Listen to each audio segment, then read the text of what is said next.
वंदे मातरम बच्चों। आज हम लोग कक्षा 7 पाठ 6 त्रिभुज और उसके गुण भाग 1 देखेंगे। तो सबसे पहले यहाँ पर इंट्रोडक्शन की त्रिभुज क्या है तो आप देख रहे हैं।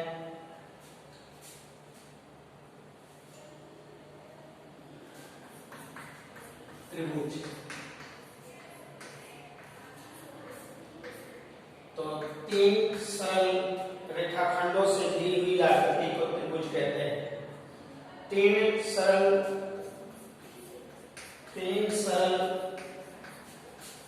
रेखाखंडों से घिरी हुई आकृति को त्रिभुज कहते हैं।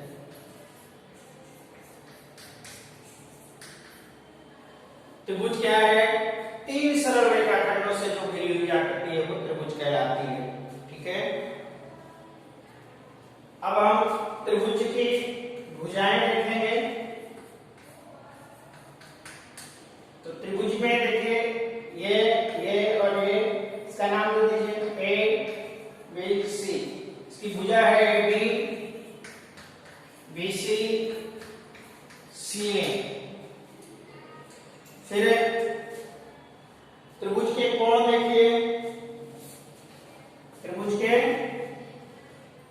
कोण देखिए। तो इसमें यहां देखिए ये और ये, यानी हम लिख सकते हैं कोण ए बी सी, कोण बी ए सी, कोण सी ए बी। यहां पर बी सी ए भी कर दीजिए, यानी बी ए और सी। उसके बाद में शीर्ष बताना है। इसके शीर्ष, तो ये शीर्ष हुआ, ये शीर्ष हुआ और ये शीर्ष, यानी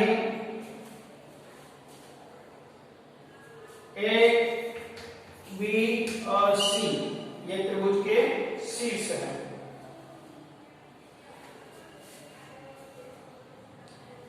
अब अगर हम देखते हैं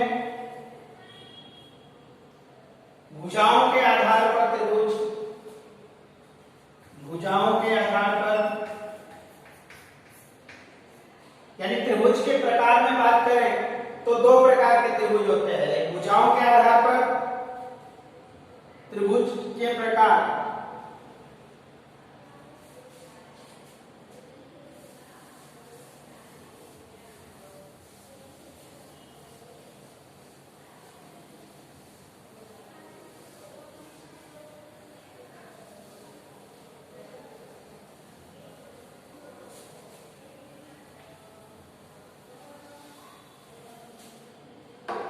तो त्रिभुज 2 प्रकार के होते हैं। त्रिभुज के प्रकार, तो ये 2 प्रकार के हैं।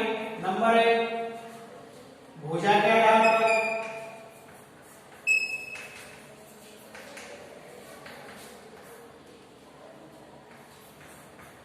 और दूसरा है कोण के आधार पर।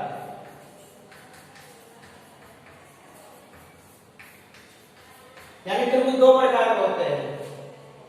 ठीक है।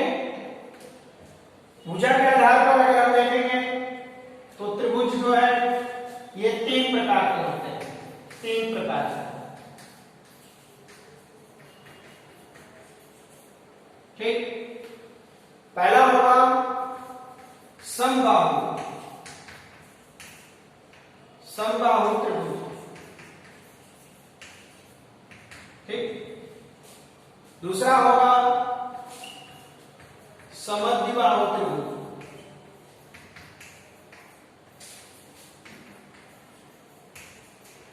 और तीसरा होगा विषमबाहु त्रिभुज।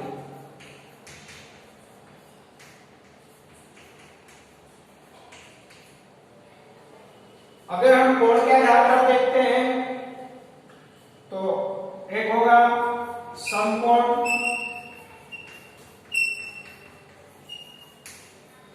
दूसरा होगा न्यून कोण,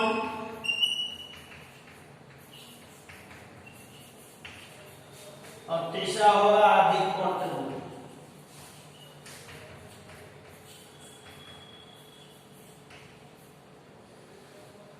तो आपने देखा कि त्रिभुज दो प्रकार के होते हैं, एक भुजा के आधार पर और एक कोण के आधार पर। इसमें भी समबाहु त्रिभुज, विषमद्विबाहु और विषमबाहु त्रिभुज क्या है, ठीक है। तो समबाहु यानी ऐसा त्रिभुज जिसकी सभी भुजाएं समान हो। मान लीजिए यहाँ पे त्रिभुज बना है ए बी सी, ये 4 सेंटीमीटर, ये 4 सेंटीमीटर और ये 4 सेंटीमीटर है। तो इसकी सभी भुजाएं समान है, इसलिए ये समबाहु, सम यानी बराबर, बाहु यानी भुजा। ऐसा त्रिभुज जिसकी तीनों भुजाएं समान हो, समबाहु त्रिभुज है। उसके बाद समद्विबाहु त्रिभुज में मान लीजिए दो भुजाएं बड़ी समान है और ये तीसरी भुजा बड़ी है, यानी दो भुजाएं जिसकी समान हो वो समद्विबाहु त्रिभुज है। उसके बाद विषमबाहु त्रिभुज की बात करें जिसकी तीनों भुजाएं अलग अलग हो, देखिए 4 5 3, तो ये विषमबाहु त्रिभुज हो गया। अब कोण की बात करते हैं, कोण के आधार पर जब त्रिभुज की बात करें तो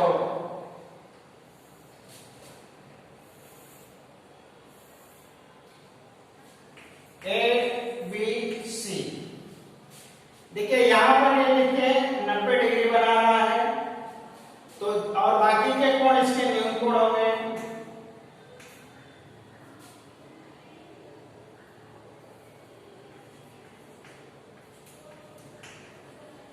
यानी एक कोण 90 डिग्री जा रहा है, बाकी के कोण न्यून कोण जा रहे हैं, तो वो आपका समकोण त्रिभुज हुआ। तो हम ये समकोण त्रिभुज बनाए। उसके बाद में ऐसा त्रिभुज जिसकी सभी कोण न्यून कोण हो, मान लीजिए 40 है, ये 80 है, ये 60 है, तो ये समझ लीजिए ये न्यून कोण त्रिभुज है ए बी सी, जिसके सभी कोण 90 से कम डिग्री के होंगे, तो न्यून कोण त्रिभुज है। फिर अधिक कोण त्रिभुज,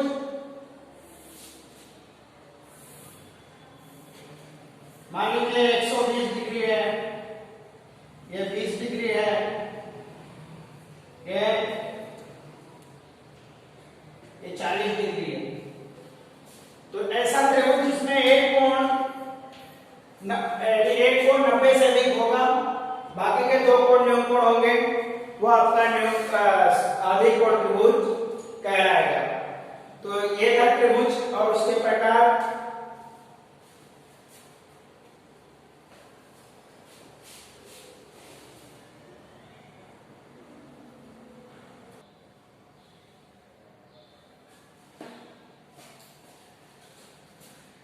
अभी हम देखेंगे त्रिभुज की माध्यिका क्या होती है, median of triangle. Median of triangles क्या है, ठीक है। मान लीजिए आपने एक त्रिभुज खींचा, इसका नाम दिया है बी और सी।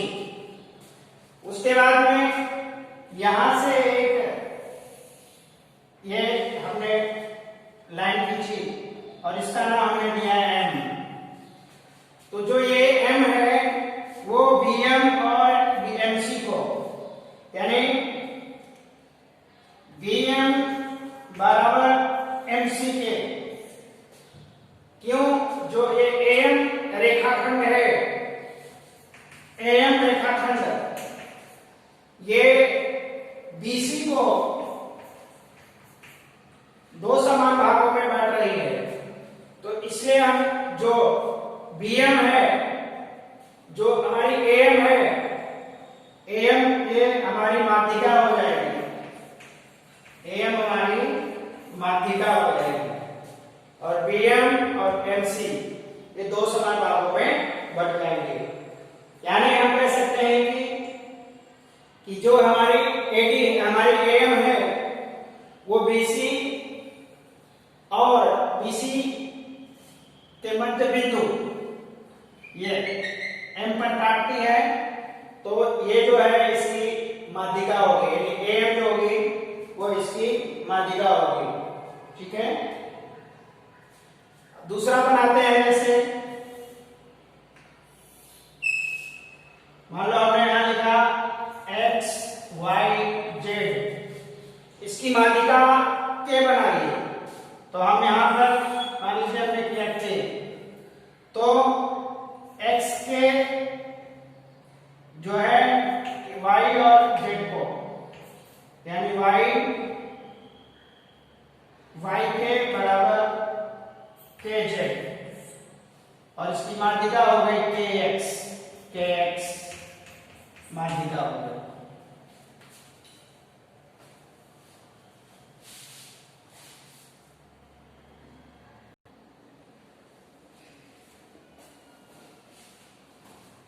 त्रिभुज के शीर्ष लंब, देखिए एक त्रिभुज बना है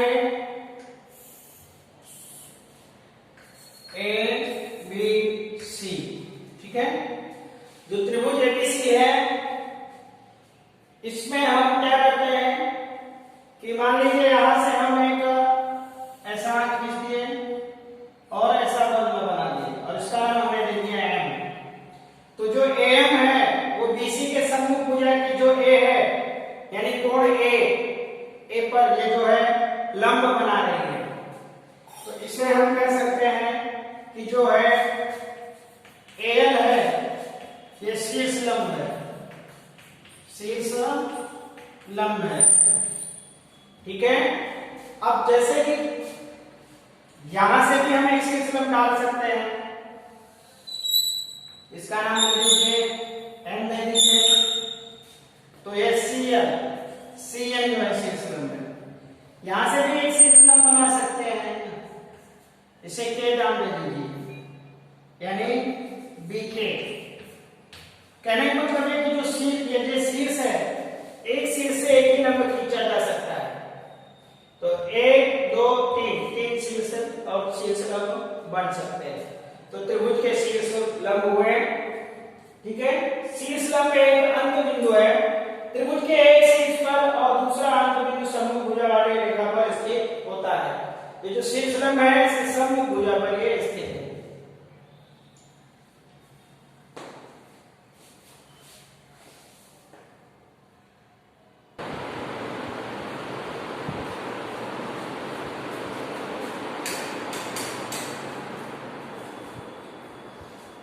त्रिभुज का बाह्य कोण, देखिए यहां पर त्रिभुज बना है ए बी सी। ठीक है, और इस पर हमने एक कोण बना दिया यहां पर ऐसा, तो ये जो है ये त्रिभुज का बाह्य कोण है। मान लीजिए यहां पर एक है, ये 2 है और ये 3 है, तो त्रिभुज का जो बाह्य कोण होता है उसके जो सामने के 1 और 2, यानी कोण 1 प्लस कोण 2 जब जुड़ेंगे तो कोण 3 के बराबर होंगे, यानी ये कोण और ये कोण जोड़ेंगे तब इसके बराबर होगा। ये इसका फंडा है, अर्थात दूसरे शब्दों में कि कोण ए प्लस कोण बी बराबर कोण सी के, ये कोण का बाह्य कोण है, इसके गुण होते हैं एबीसी और सीएबी, ये संलग्न है, और एसी इसका नाम दे दीजिए डी, एसीडी ये दूरस्थ कोण है। आप बुक में पढ़ेंगे तो आपको मिल जाएगा।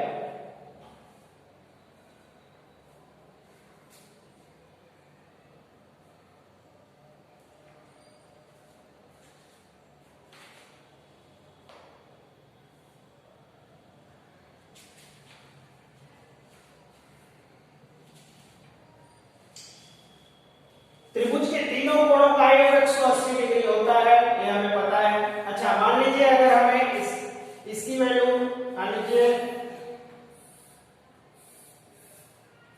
इसकी वैल्यू दी है 30, इसकी वैल्यू दी है 60 और इसकी वैल्यू दी है 70 और इसकी वैल्यू हमें फाइंड करना है।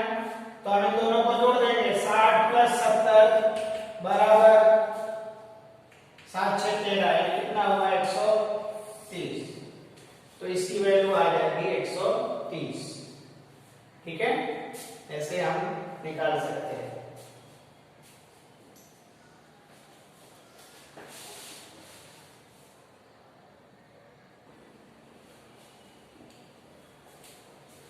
अगला है कि त्रिभुज की दो भुजाओं की माप का योग तीसरी भुजा से बड़ा होता है। तीसरी भुजा की जो माप होगी उससे बड़ा होगा। कैसे?